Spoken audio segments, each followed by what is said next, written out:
Hello friends, எப்படி இருக்கீங்க? Welcome to Karthik show. இன்னைக்கு நம்ம இந்த வீடியோல மெஷின் லேர்னிங்ல இருக்கிற இரண்டு முக்கிய பிரிவுகளான சூப்பர்வைஸ்ட் மற்றும் அன்சூப்பர்வைஸ்ட் லேர்னிங்னா என்ன, அதற்கிடையே உள்ள வித்தியாசங்கள் என்னென்ன அப்படிங்கறத பார்க்க போறோம். வீடியோக்குள்ள போலாம். Stay tuned.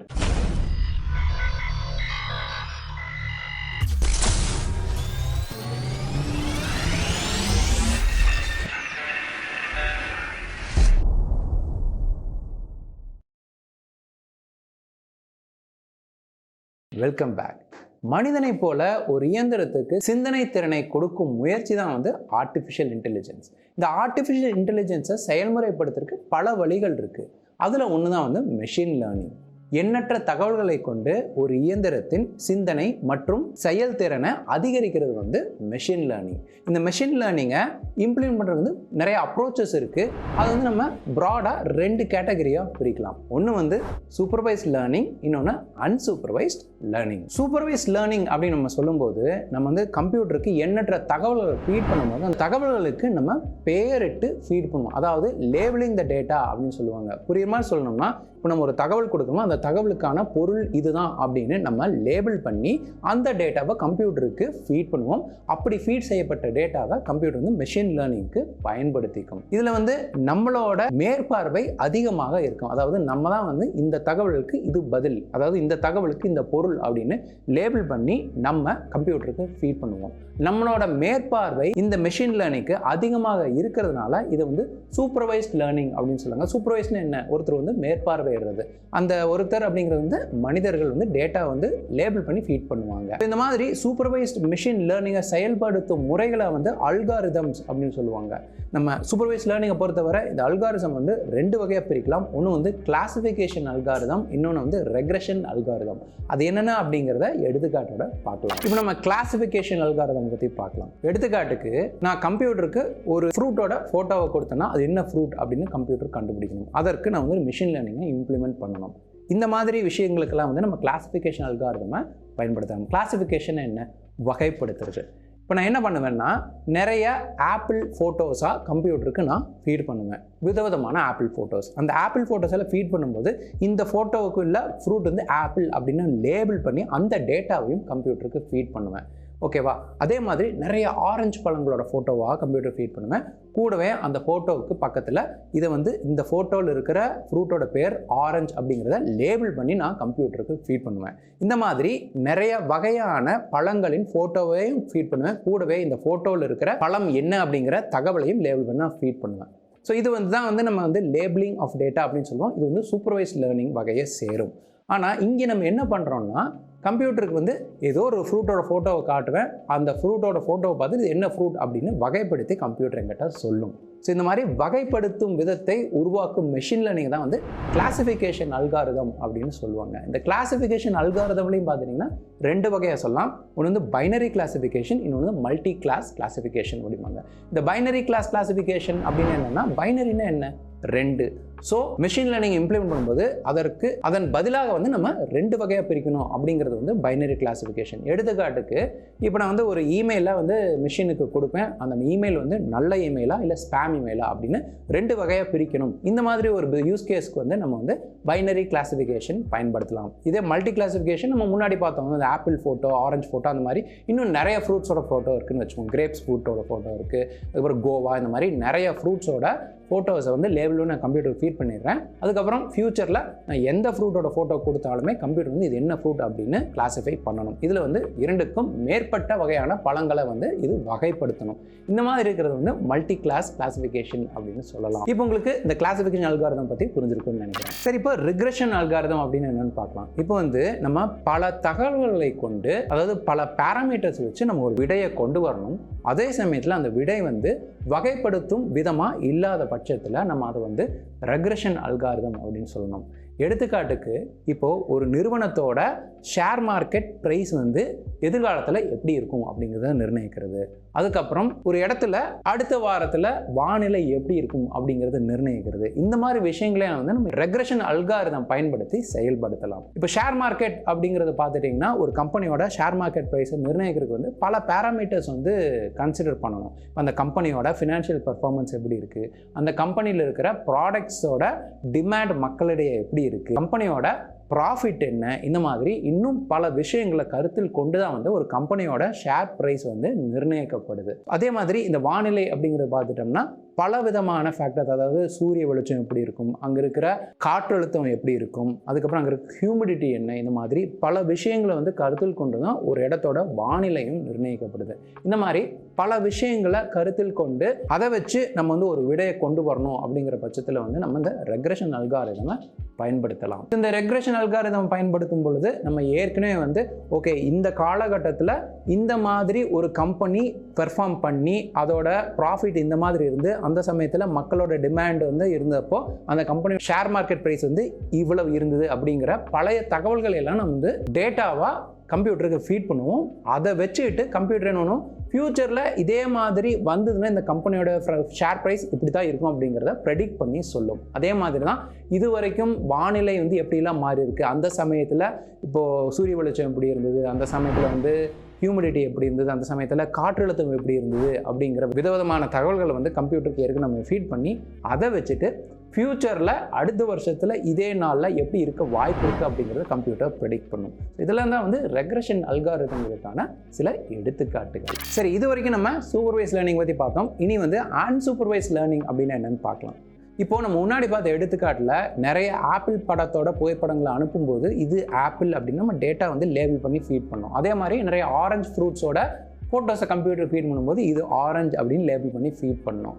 அப்படி இல்லாமல் நம்ம வெறும் புகைப்படங்களை மட்டும் ஃபீட் பண்ணிவிட்டு அதை வந்து லேபிள் பண்ணாமல் கம்ப்யூட்டருக்கு கொடுக்குறோமானால் அதே சமயத்தில் இந்த கம்ப்யூட்டர் வந்து அந்த புகைப்படங்களை எல்லாம் பார்த்து அதோட ப்ராப்பர்ட்டிஸை வச்சு ஓகே இந்த பழங்கள் எல்லாம் பார்க்குறதுக்கு ஒரே மாதிரி இருக்குது, அதனால் இது ஒரு வகையை சேர்ந்தது, அந்த பழங்கள் எல்லாம் அதில் ஃபோட்டோஸ் எல்லாம் பார்த்தா இது வேறு மாதிரி இருக்குது, அதனால் இது வந்து இது வேறு வகையை சேர்ந்தது அப்படின்னு தானாகவே அது புரிந்து பிரிக்குமானால் அது வந்து அன்சூப்பர்வைஸ்ட் லேர்னிங் அப்படின்னு சொல்லுவாங்க. இது ஏன் அன்சூப்பர்வைஸ்ட் அப்படின்னு சொல்கிறாங்கன்னா இதில் வந்து நம்மளோட ஈடுபாடு வந்து கம்மியாக இருக்கும். நம்ம போய் வந்து இந்த ஃபோட்டோவுக்கு இதுதான் பொருள் அப்படின்னு நம்ம லேபிள் பண்ணி கொடுக்குறதில்ல, வெறும் ஃபோட்டோ மட்டும்தான் கம்ப்யூட்டருக்கு கொடுக்குறோம். கம்ப்யூட்டரே தானாக வந்து அந்த ஃபோட்டோவை ஆராய்ந்து அதை வந்து பிரிச்சிடும். ஆனால் இங்கே ஒன்று நல்லா நீங்கள் தெரிஞ்சுக்கணும், ஃபோட்டோவை பிரிக்குமே தவிர இந்த ஃபோட்டோவில் இருக்கிற ஃப்ரூட்ஸ் எல்லாமே வந்து ஆப்பிள் அப்படின்னு அது வந்து சொல்லாது.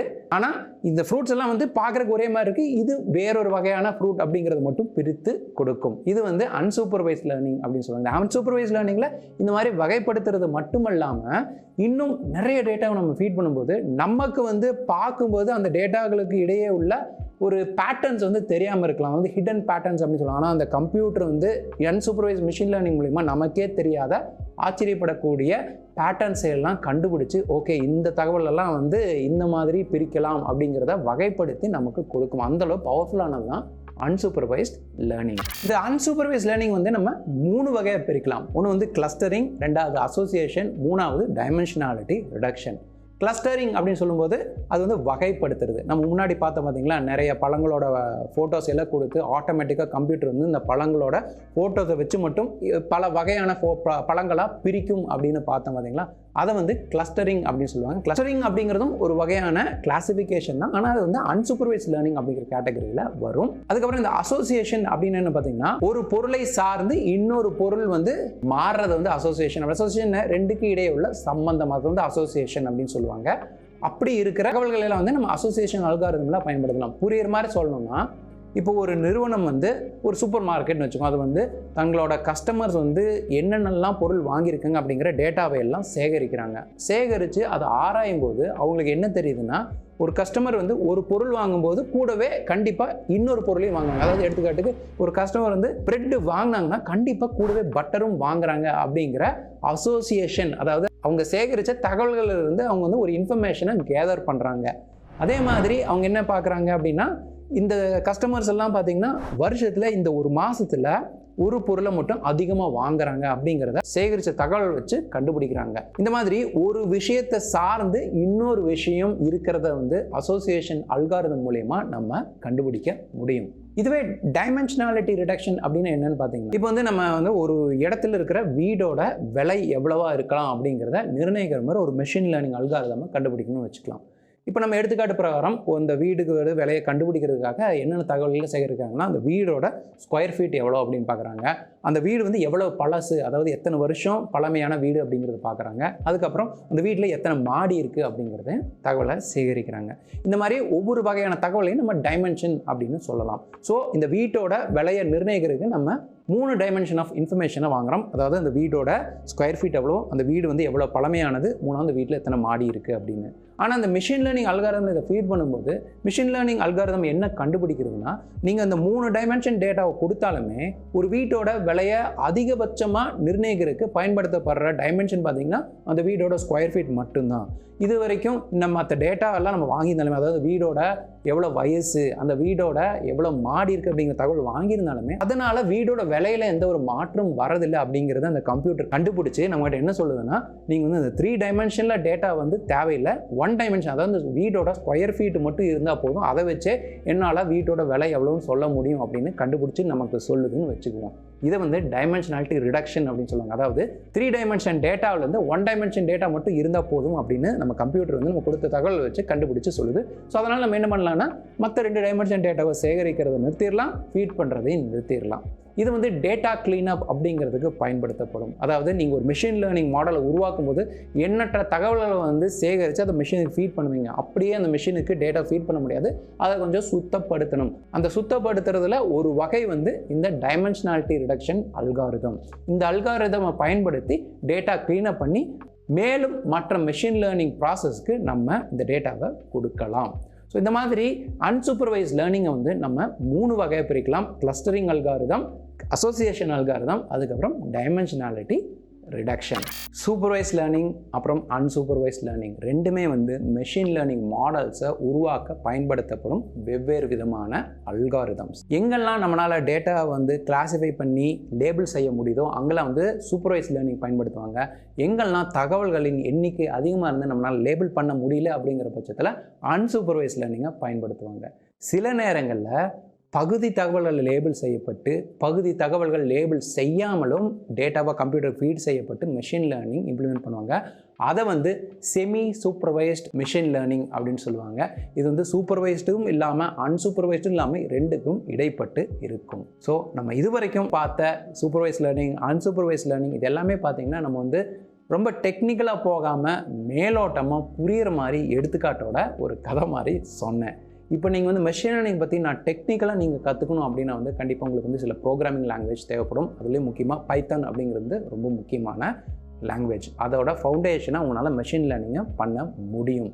ஸோ அதுக்கு நீங்கள் வந்து புதுசாக இருக்கீங்க, எனக்கு வந்து பைத்தானை பற்றி கற்றுக்கணும் அப்படின்னா வந்து பைத்தான் ஃபார் பிகினர்ஸ் அப்படிங்கிற ஒரு தமிழ் கோர்ஸை லான்ச் பண்ணியிருக்கோம். அது வந்து நம்மளோட வெப்சைட்டில் நீங்கள் போய் பார்க்கலாம். அந்த வெப்சைட்டோட லிங்க்கை நான் இங்கே கொடுக்குறேன், டிஸ்கிரிப்ஷன்லேயும் இருக்கும், போய் பாருங்கள். நம்ம வெப்சைட்டில் போயிட்டு கோர்சஸ் அப்படின்னு போனீங்கன்னா வந்து அங்கே வந்து இந்த கோர்ஸை நீங்கள் பார்க்கலாம். அந்த கோர்ஸில் நீங்கள் ஸ்க்ரால் டவுன் பண்ணி பார்த்தீங்கன்னா அதில் என்னென்னலாம் வந்து டாபிக்ஸ் கவர் பண்ணியிருக்கேன் அப்படிங்கிறதையும் நீங்கள் பார்க்கலாம். ஸோ இது வந்து உங்களுக்கு பிடிச்சிருக்கு அப்படின்னா வந்து அந்த கோர்ஸை நீங்கள் பர்ச்சேஸ் பண்ணி ட்ரை பண்ணி பாருங்கள். அது வந்து முழுக்க முழுக்க தமிழில் தான் நான் அதை சொல்லியிருக்கேன். ஸோ அதனால் உங்களுக்கு வந்து புரிஞ்சுக்கிறதுக்கும் ஈஸியாக இருக்கும் அப்படின்னு நம்புகிறேன். மேலும் இந்த கோர்ஸை அடுத்து நாங்கள் வந்து மெஷின் லேர்னிங் சம்மந்தமாக, அதாவது பைத்தான் வச்சு எப்படி நீங்கள் மெஷின் லேர்னிங் பண்ணலாம் அப்படிங்கிற சில அட்வான்ஸ் லெவலில் கோர்சஸ் உருவாக்கலாம் இருக்கும். அந்த கோர்ஸும் கூடிய விரைவில் நம்ம வெப்சைட்டில் வரும். கண்டிப்பாக நீங்கள் வந்து இந்த வீடியோ பார்க்கும்போது இந்த கோர்ஸ் இல்லாட்டியும் எதிர்காலத்தில் கண்டிப்பாக அந்த கோர்ஸ் வரக்கு வாய்ப்பு அதிகமாக இருக்குது. ஸோ அப்போ நீங்கள் அந்த கோர்ஸையும் பிடிச்சிருந்தா வாங்கலாம் கண்டிப்பாக. ஆனால் அதுக்கு வந்து உங்களுக்கு வந்து பைத்தானோட பேசிக்ஸ் தெரியணும். ஒருவேளை உங்களுக்கு பைத்தான் பேசிக்ஸ் தெரியலைன்னா பைத்தான் பேசிக்ஸ் கோர்ஸை படிச்சுட்டு அதுக்கப்புறம் அந்த அட்வான்ஸ் கோர்ஸுக்கு போனீங்கன்னா உங்களால் மெஷின் லேர்னிங்கை இம்ப்ளிமெண்ட் பண்ணுறதுக்கு உதவும். ஓகே, ஸோ இந்த வீடியோ மூலமா உங்களுக்கு வந்து சூப்பர்வைஸ் லேர்னிங், அன்சூப்பர்வைஸ் லேர்னிங்குள்ள வித்தியாசங்கள் என்னென்ன அப்படின்னு தெரிஞ்சிருக்கும்னு நம்புகிறேன். இந்த வீடியோ உங்களுக்கு பிடிச்சிருந்ததுன்னா லைக் பண்ணுங்கள். இது வேறு யாருக்கு யூஸ்ஃபுல்லாக இருக்கும்னு நினச்சிங்கன்னா கண்டிப்பாக ஷேர் பண்ணுங்கள். இதே மாதிரி இன்னும் நிறைய வீடியோ பார்க்கணுன்னா கண்டிப்பாக நம்ம சேனலுக்கு சப்ஸ்கிரைப் பண்ணுங்கள்.